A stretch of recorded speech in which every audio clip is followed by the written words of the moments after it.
আমি এখানে একটি A4 সাইজের কাঁচ নিলাম,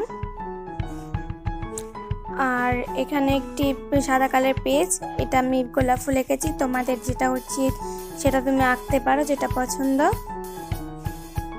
এবার কাগজটাকে আমি হাতে নিলাম আর কাগজটা বোর্ডের ওপর রেখে কাঁচটাকে তার উপর রাখলাম। ঠিক সাইজ মতো এটাকে রাখতে হবে। এটা হলো গ্লাস পেন্টিং এর কাজ।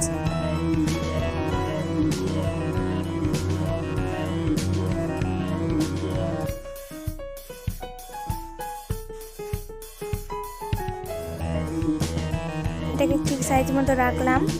এরপরে একটি কালো কালার গ্লাস পেন্টিং এর রঙে এটা থাকে।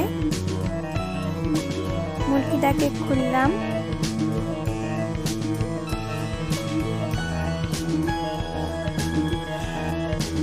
খোলার পর সেই রঙের মুরগিটাকে খুললাম।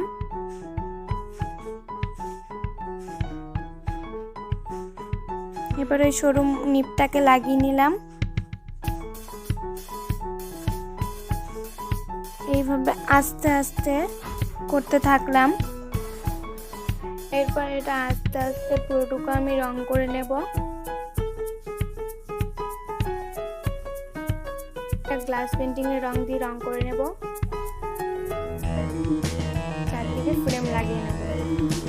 এরপর এটাকে রং করে নিলাম।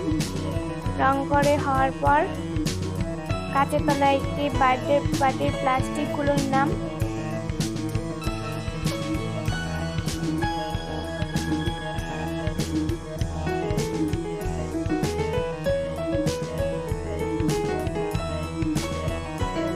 এটাকে ঠিক মতো বসানো হয়ে গেছে। এবার চারদিক দিয়ে ফ্রেম লাগাবো। ফ্রেম লাগানো হয়ে গেছে। এটা তোমরা যে কোনো বার্থডে পার্টিতে দিতে পারো।